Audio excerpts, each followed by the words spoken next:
Silimulan po natin ang pagdiriwang sa ngalan ng Ama at ng Anak at ng Espiritu Santo. Amen.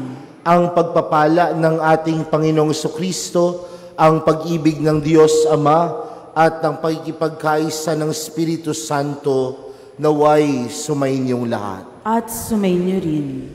Mga minamahal na kapatid, tayo ngayon ay natitipon bilang isang sambayanan na nagpupuri at nagpapasalamat sa Diyos. Ang paglilihi kay Juan Bautista ay isang pagpapakita ng kagandahang loob ng Diyos. Si Juan ang maghahanda sa daraanan ng Panginoon. Mapupuno tayo ng tuwa at galak dahil ang ating kaligtasan ay nalalapit na.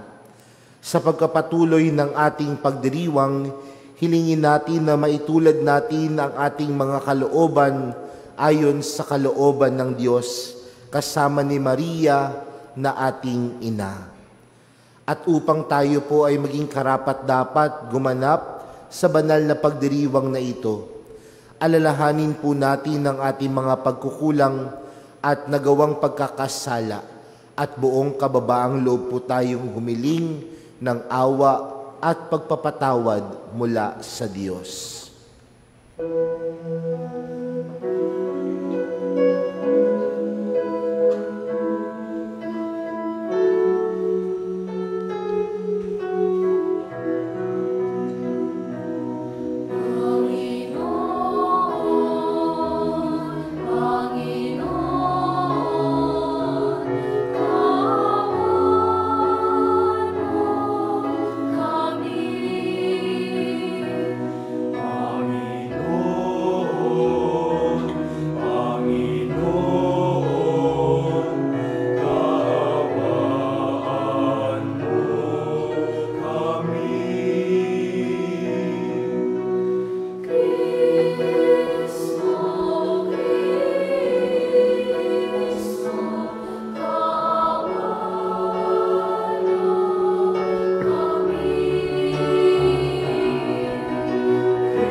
Kaawaan tayo ng makapangyarihang Diyos, patawarin tayo sa ating mga kasalanan at patnubayan tayo sa buhay na walang hanggan. Amen.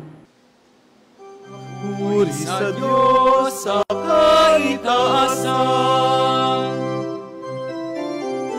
at sa luma'y kapayapaan, sa mga taong kinalulugan niya.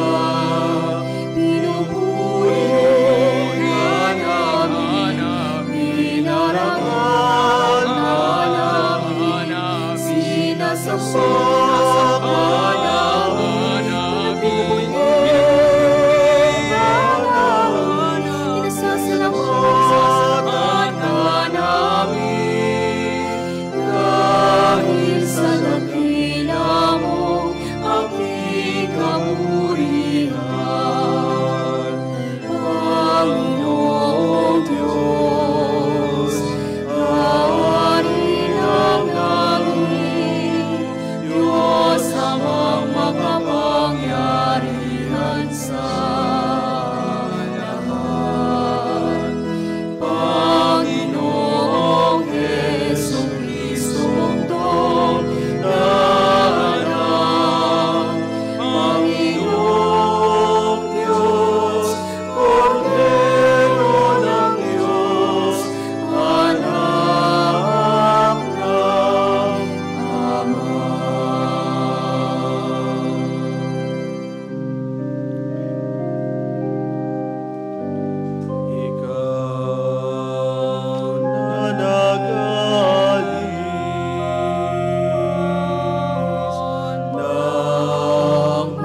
Manalangin tayo.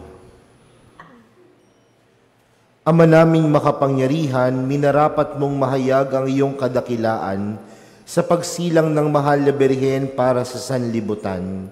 Ang dakilang misteryong ito ng pagkakatawang tao ng anak mo ay mapag-ukulan nawa namin ng lubos na pananalig at may pagdiwang namin ng may di magmamaliw na pag-ibig.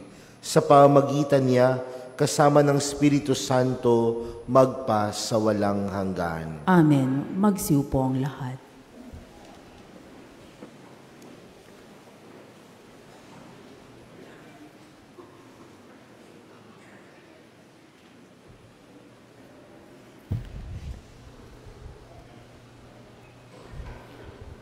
Pagbasa mula sa aklat ng mga hukom.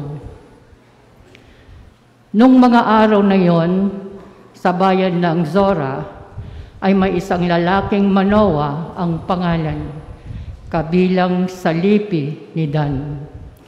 Ang asawa niya ay hindi magkaanak. Minsan, napakita sa babae ang anghel ng Panginoon at sinabi, "Hanggang ngayon, wala ka pang anak, ngunit hindi magtatagal, maglilihi ka at manganganak. Mula ngayon ay huwag kang iinom ng anumang uri ng alak, nititikim ng anumang bawal na pagkain.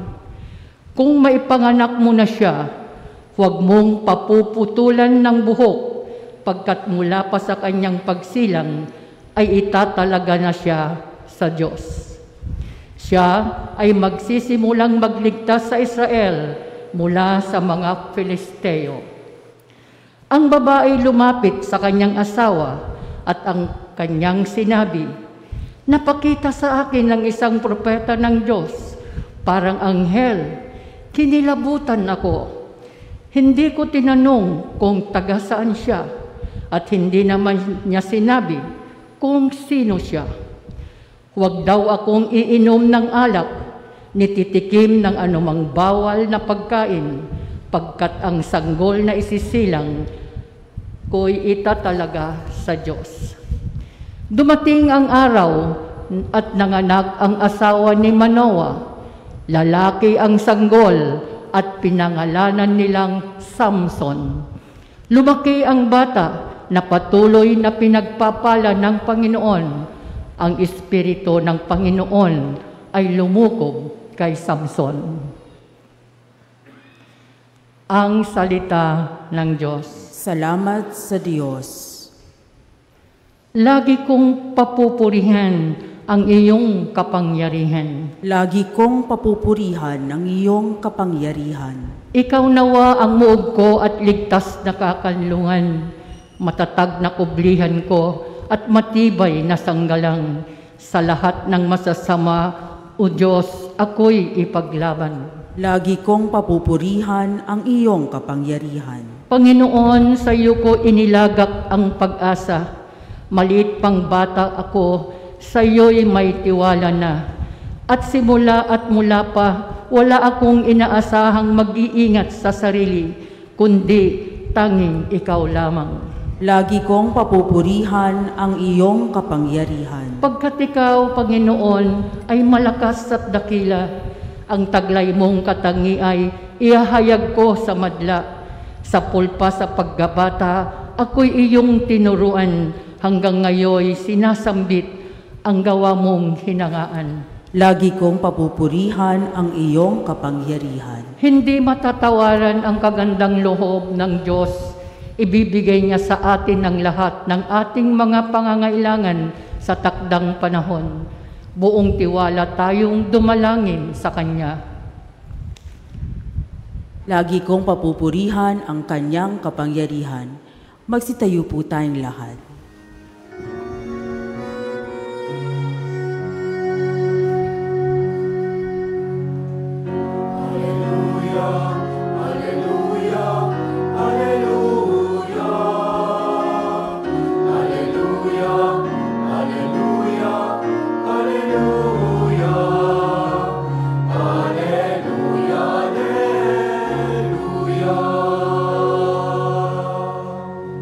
sa ngakang ugat ni Jesse, taga-akay ng marami, halina't tubusin kami.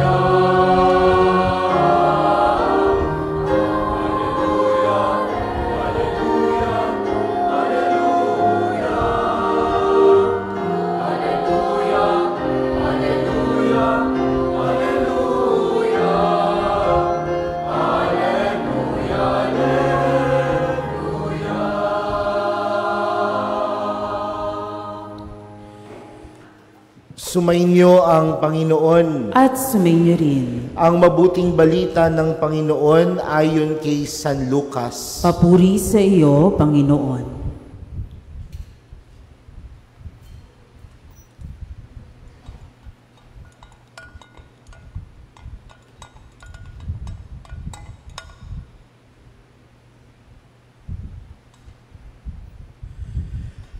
Noong si Herodes ang hari ng Judea, may isang saserdote na ang ngalay Zacarias sa pangkat ni Abias, at mula rin sa lipi ni Aaron ang kanyang asawang si Elizabeth. Kapwa sila kalugod-lugod sa paningin ng Diyos, namumuhay ng ayon sa mga utos at tuntuning mula sa Panginoon. Wala silang anak sapagkat baog si Elizabeth at sila'y matanda na. Ang pangkat ni Zacarias ang nanunungkulan noon, at siya'y naglilingkod sa harapan ng Diyos bilang saserdote. Nang sila'y magsapalaran, ayon sa kaugalian ng mga saserdote, siya ang nahirang na maghandog ng kamanyang. Kaya't pumasok siya sa templo ng Panginoon sa oras ng pagsusunog ng kamanyang. Samantalang nagkakatipon sa labas ang mga tao at nananalangin, walang ano-ano'y napakita sa kanya ang isang anghel ng Panginoon, nakatayo sa gawing kanan ng dambanang sunugan ng kapanyang. Nagulat si Zacarias at sinidlan ng matinding takot nang makita ang anghel. Ngunit sinabi nito sa kanya, "Huwag kang matakot, Zacarias. Dininig ng Diyos ang panalangin mo. Kayo ni Elizabeth ay magkakaanak ng isang lalaki at Juan ang ipangangalan mo sa kanya. Ikaw ay matutuwa at magiging maligaya, at marami ang magagalak sa kanyang pagsilang, sapagkat siya'y magiging dakila sa paningin ng Panginoon. Hindi siya iinom ng alak o anumang inuming nakalalasing. Sa sinapupunan pa lamang ng kanyang ina, mapupuspos na siya ng Espiritu Santo. Marami sa mga anak ng Israel ang panunumbalikin niya sa kanilang Panginoong Diyos. Mauuna siya sa Panginoon, taglayang espiritu at kapangyarihan ni Elias, upang pagkasunduin ang mga ama at mga anak, at panumbalikin sa daan ng matuwid ang mga suwail. Sa gayon, ipaghahanda niya ng isang bayan ang Panginoon. Sinabi ni Zacarias anghel, "Paano ko po matitiyak na mangyayari ito? Sapagkat ako'y napakatanda na at gayon din ang aking asawa." Sumagot ang anghel, "Ako si Gabriel na naglilingkod sa harapan ng Diyos. Sinugo ako upang ihatid sa iyo ang mabuting balitang sinabi ko na sa iyo. At ngayon mabibingi ka at hindi makapagsasalita hanggang sa araw na maganap ang bagay na ito, sapagkat hindi ka naniniwala sa mga sinabi ko na matutupad pagdating ng takdang panahon." Samantala, naghihintay naman kay Zacarias ang mga tao. Nagtaka sila kung bakit nagtagal siya ng gayon sa loob ng templo. Paglabas niya ay hindi na siya makapagsalita. Mga senyas na lamang ang ginagamit niya.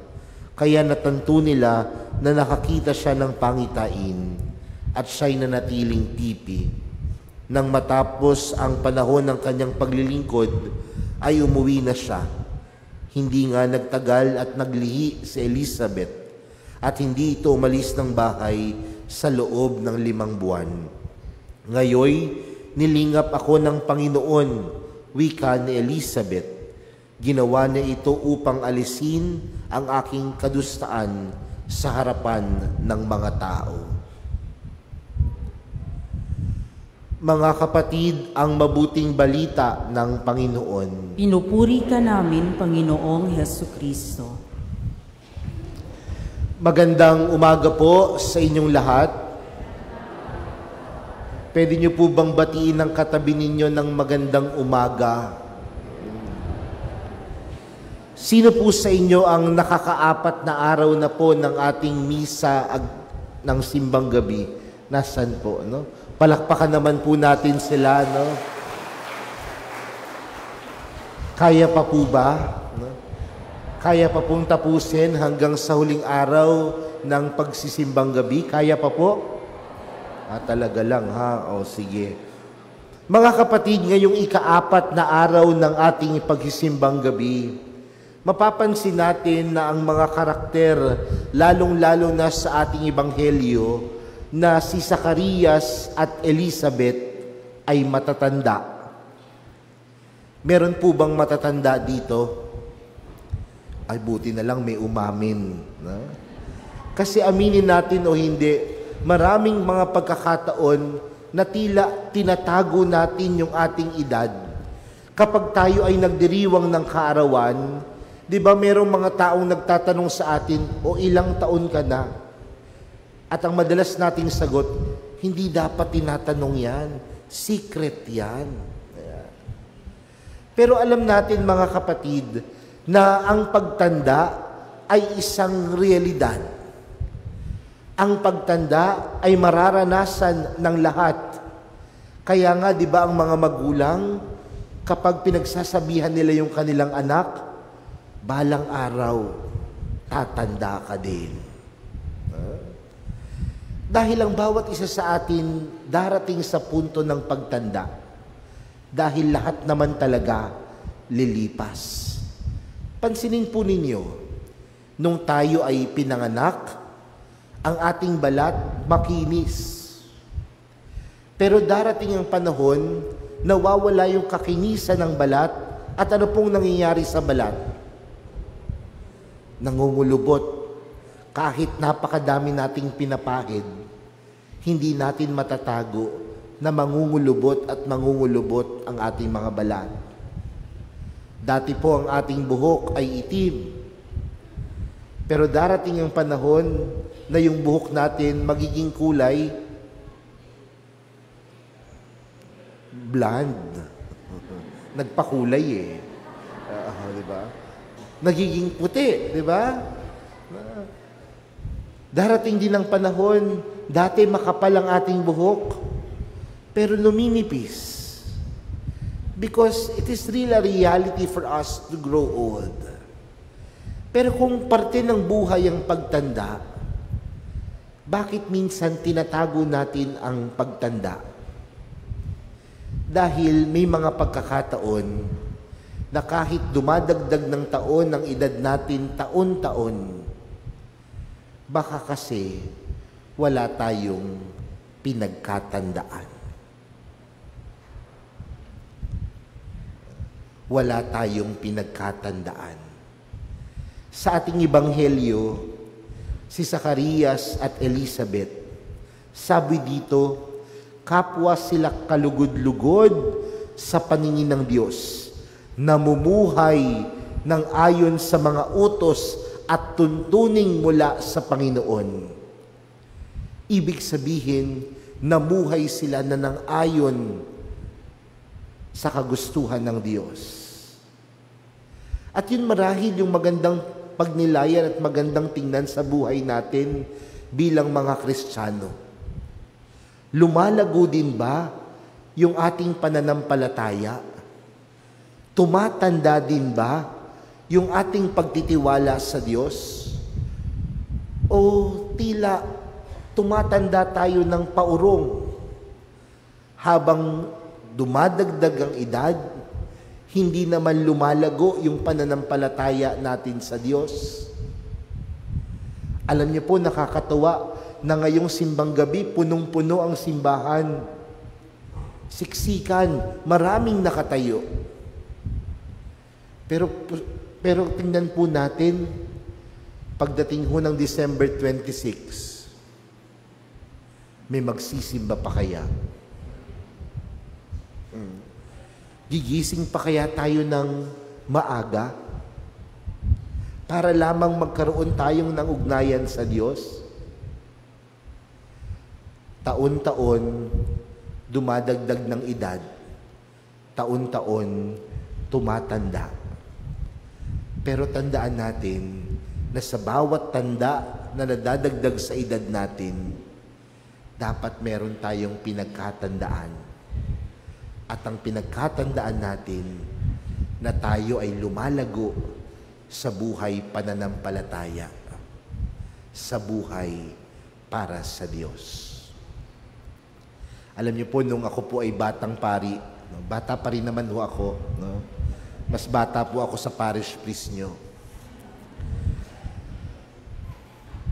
Nung ako po ay nagmimisa, kapag araw ng linggo doon sa dati ko pong parokya, ng 5 beses sa isang linggo, o sa araw ng linggo, 5 ang misa ko. At kung 5 ang beses ako nagmimisa sa araw ng linggo, merong isang nanay na nagsisimba din sa akin ng 5 beses. Kaya isang araw, hindi ko na natiis. Kaya tinanong ko siya. Sabi ko, Nay, bakit po pag nagmimisa ako, lagi kayo nagsisimba? Sabi niya sa akin, kasi Father, nakukitan ako sa iyo. Kamukha mo kasi si Jollibee. Talaga, sabi niya. Pero sabi niya sa akin, kaya lang, Father, may problema ako sa iyo eh. No? Sabi ko, anong problema? Ano po, Nay? Kapag nagsisimba ako sa iyo, hindi nagbabago homily mo. Sabi ko, pakialamera din. Hindi nagbabago yung homily mo. Kaya sabi ko sa kanya, kasi po, isa lang po yung inihahanda ko kapag araw ng linggo. No? Pero sabi niya, hindi pwedeng ganun, Father. Dapat kada misa, bago ang homily, iba ang pagninilay. Sabi ko sa kanya, di ba hindi naman ho magbago yung pagbasa? Yun pa rin po yun. Kaya sabi ko sa kanya, Nay, pwede bang ako naman ang magtanong? Sabi niya, sige.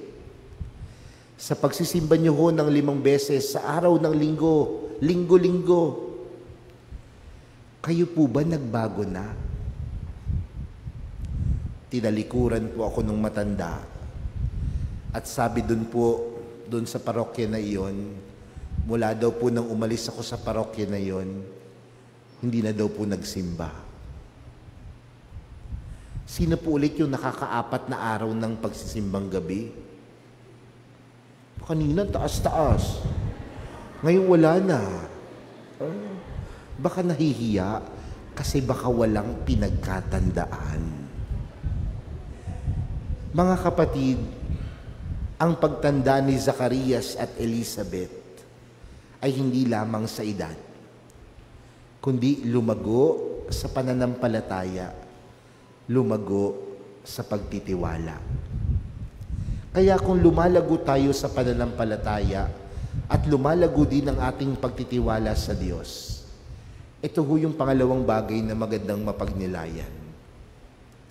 Na ang lahat ng ating mga panalangin diringgin ng Diyos.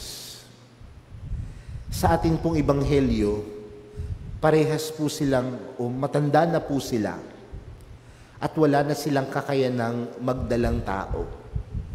Pero alam natin na sa buong buhay ni Zacarias at Elizabeth, sila ay nananalangin na balang araw biyayaan sila ng anak. Pero napakatagal nilang naghintay. Pero sa haba-haba ng kanilang paghihintay, dininig ng Diyos yung kanilang panalangin. At alam natin yan, mga kapatid, sa buhay pananampalataya natin. God will always answer our prayers. But He will always answer our prayers in His time.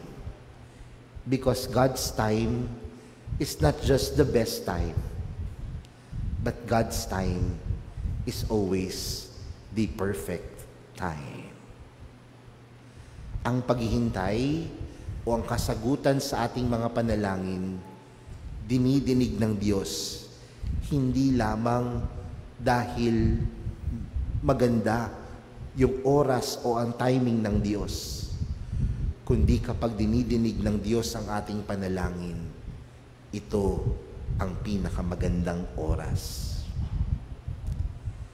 Kaya nga mga kapatid, sa buhay pananampalataya, kung lumalago tayo, alam natin na darating at darating ang oras na ang mga panalangin natin ay tutok din.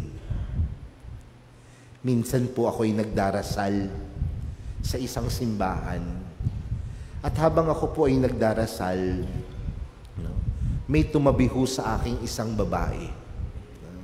Hindi niya ho alam na pari ako eh.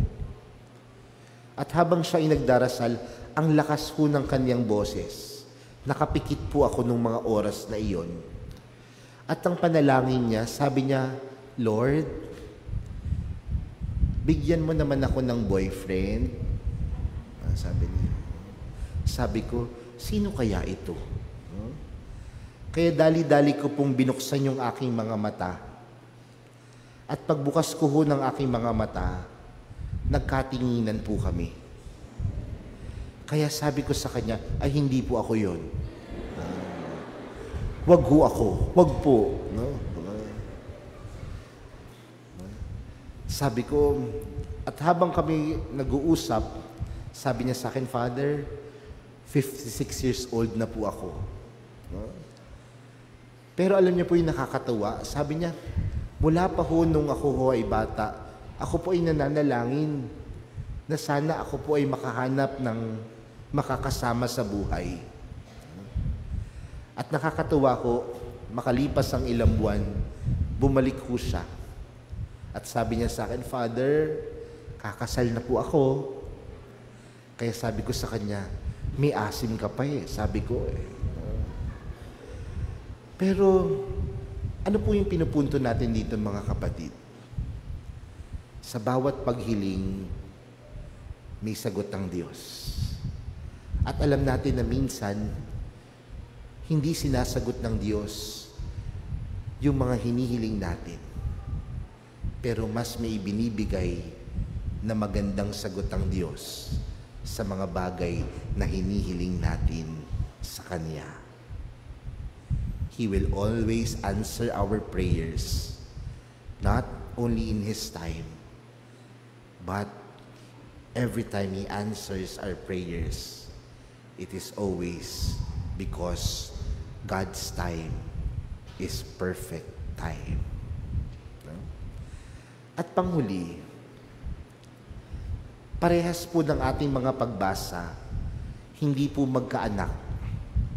Sa termino po nating mga Pilipino, ang tawag po natin baog. Ang asawa ni Manoah, hindi rin magkaanak. Sa Elizabeth, hindi magkaanak. At sabi po nila, kaya daw po hindi magkaanak ay dahil tuyot ang sinapupunan.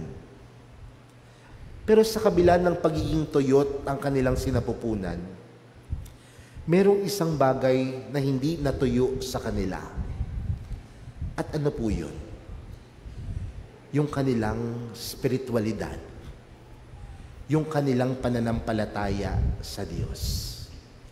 At siguro ito po yung isang bagay na magandang tingnan po natin at mapagnilayan sa buhay natin. May mga pagkakataon na nawawalan tayo ng tiwala, nawawalan tayo ng pag-asa, at minsan natutuyot din yung ating pagtitiwala sa Diyos. Kagaya ni Zacarias sa ating ebanghelyo, nung sinabihan siya ng anghel, hindi siya makapaniwala. Pero si Elizabeth at yung asawa ni Manoah sa ating ebanghelyo, kailanman hindi nawala yung kanilang paniniwala, kaya nakaranas sila ng tunay na pagpapala. At yun po mga kapatid ang hamon lagi sa atin. Kung buo ang pagtitiwala, laging umaapaw ang pagpapala mula sa Diyos. Kung puno ng pagtitiwala, nag-uumapaw ang pagpapala mula sa Diyos. Mga kapatid, ngayong ika-4 na araw po ng ating pagnonobena, ng ating simbang gabi, patuloy po tayong pinapaalahanan na ang lahat ng ating mga panalangin dinirinig ng Diyos. At kapag tayo ay nananalangin, tandaan natin na tayo ay tumatanda. At sa pagtanda, dapat may pinagkatandaan. Lumalago ang pananampalataya, lumalago ang pagtitiwala. At sa huli, patuloy tayong naniniwala na ang bawat panalangin ay sasagutin ng Diyos.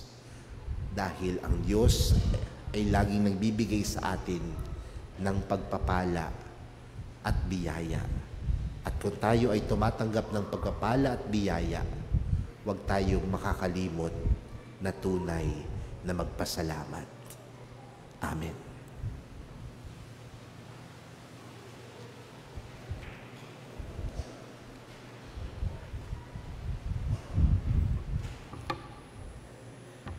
Hindi matawaran ng kagandahang loob ng Diyos, ibibigay niya sa atin ang lahat ng ating mga pangangailangan sa takdang panahon. Buong tiwala tayong dumalangin sa Kanya. Panginoon, dinggin mo ang aming panalangin. Panginoon, dinggin mo ang aming panalangin.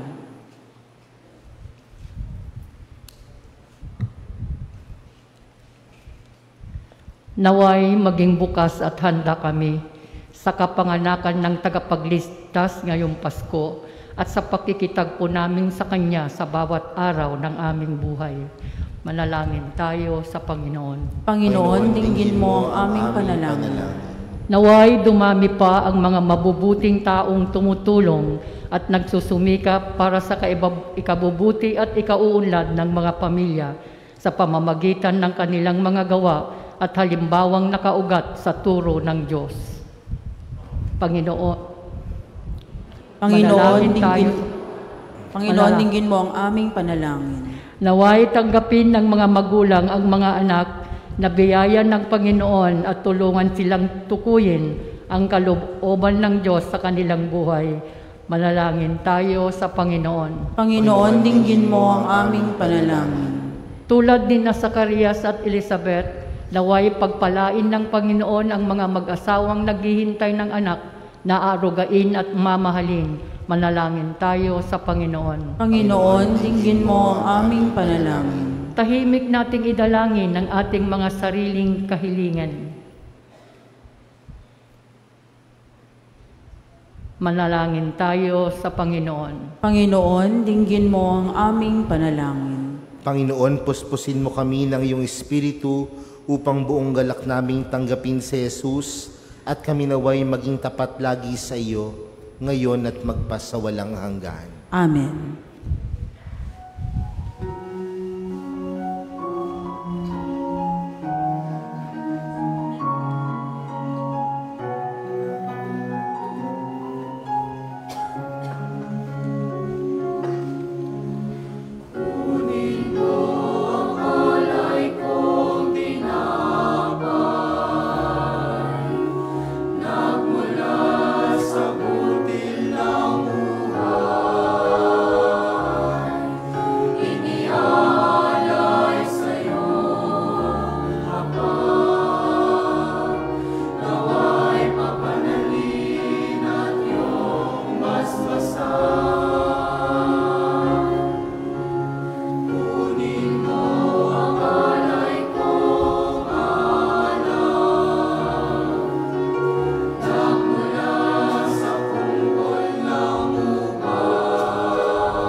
Manalangin po kayo mga kapatid upang ang paghahain natin ay kalugdan ng Diyos amang makapangyarihan. Tanggapin nawa ng Panginoon ito paghahain sa iyong mga kamay, sa kapurihan niya at karangalan sa ating kapakinabangan at sa buong sambayanan niyang banal.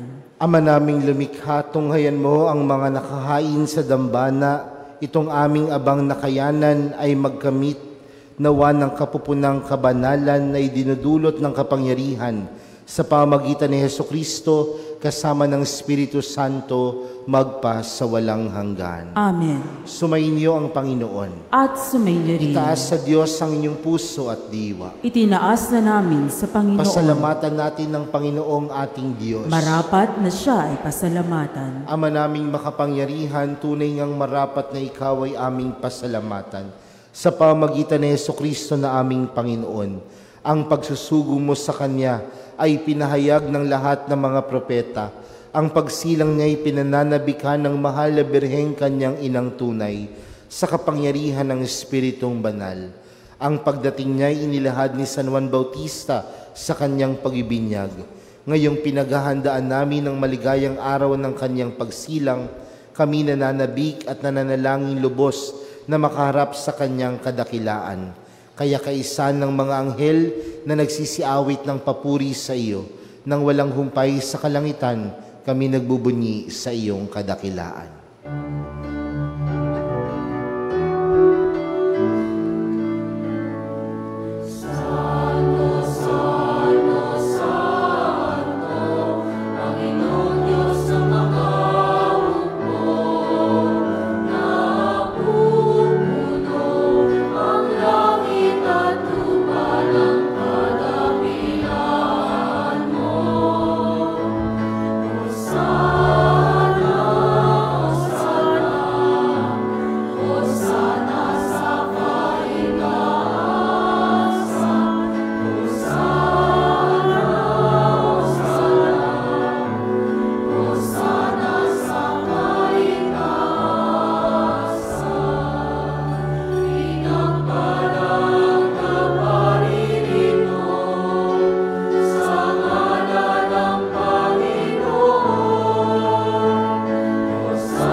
Magsiluwad ang lahat.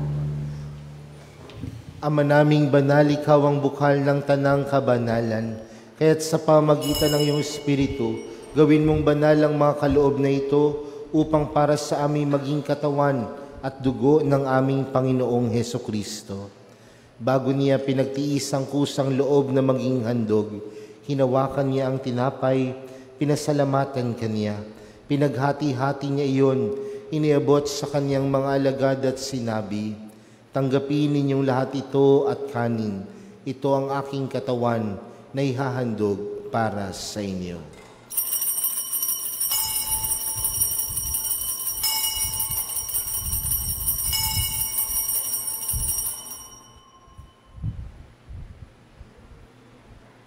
Gayun din naman noong matapos ang hapunan, hinawakan niya ang kalis, muli kaniyang pinasalamatan. Iniabot niya ang kalis sa kanyang mga alagad at sinabi, "Tanggapin ninyong lahat ito at inumin. Ito ang kalis ng aking dugo, ng bago at walang hanggang tipan. Ang aking dugo na ibubuhos para sa inyo at para sa lahat, sa ikapagpapatawad ng mga kasalanan. Gawin niyo ito sa pag-alala sa akin."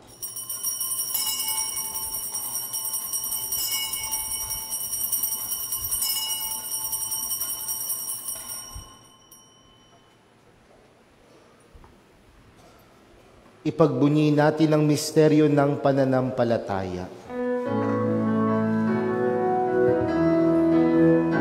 Si Kristo ay gunitain, sarili ay inihain, bilang makain inumin, pinagsasaluhan natin.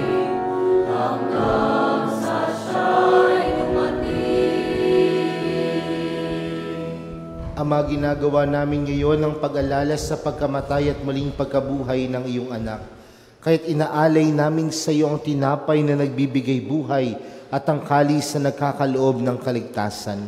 Kami nagpapasalamat dahil kami iyong minarapat na tumayo sa harap mo para maglingkod sa iyo. Isinasamo namin kaming magsasalo-salo sa katawan at dugo ni Kristo ay mabuklod sa pagkakaisa sa pamamagitan ng Espiritu Santo. Ama, lingapin mo ang iyong simbahang laganap sa buong daigdig.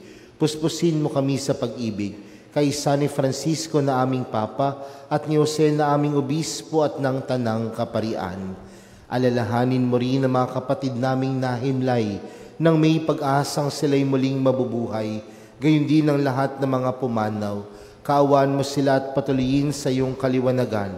Kaawaan mo at pagindapatin kaming lahat na makasalo sa iyong buhay na walang wakas.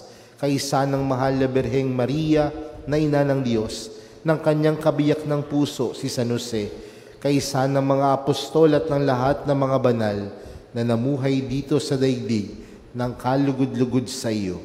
May pagdiwang nawa namin ang pagpupuri sa ikararangal mo sa pamagitan ng iyong anak na aming Panginoong Hesukristo.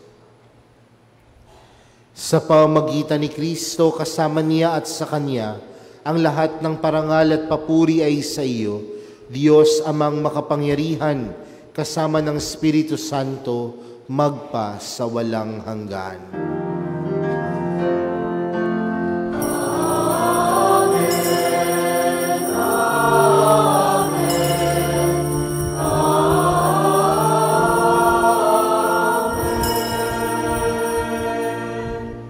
Lumapit po tayo sa Ama natin sa langit sa panalangin itinuro sa atin ni Jesus.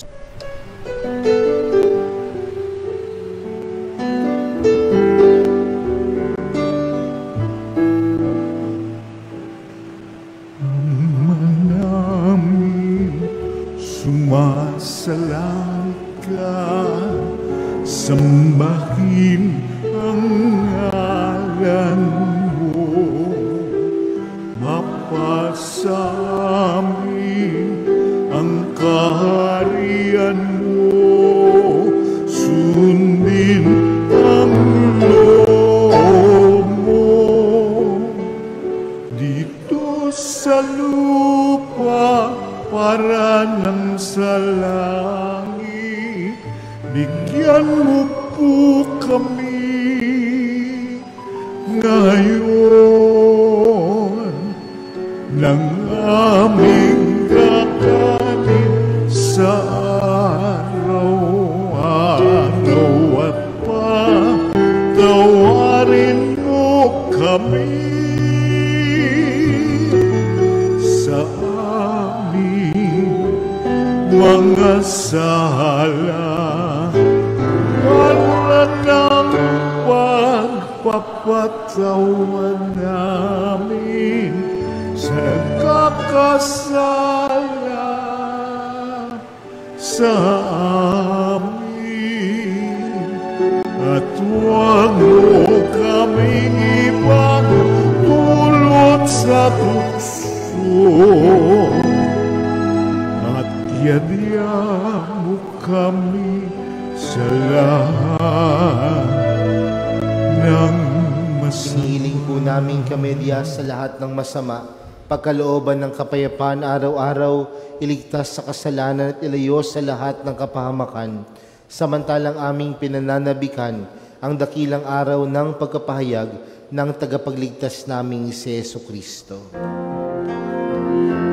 Sapagkat sa'yo nagmumula ang kaharian at kapangyarihan at ang kaluwalan niyan, magpasawalang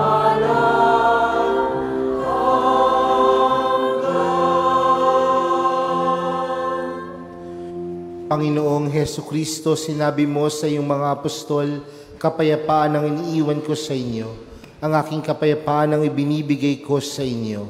Tunghayan mo ang aming pananampalataya at huwag ang aming mga pagkakasala.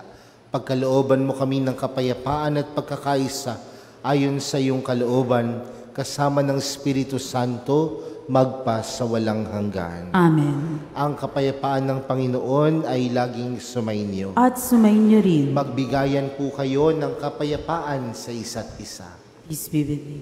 Peace be with you.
Magsiluhod po ang lahat. Mga kapatid, narito si Jesus, ang kordero ng Diyos. Siyang nag-aalis ng mga kasalanan ng sanlibutan, mapalad ang mga inaaniyahan sa kanyang piging. Panginoon, hindi ako karapat-dapat na magpatuloy sa iyo, ngunit sa isang salita mo lamang ay gagaling na ako.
Manalangin tayo. Magstayo po ang lahat.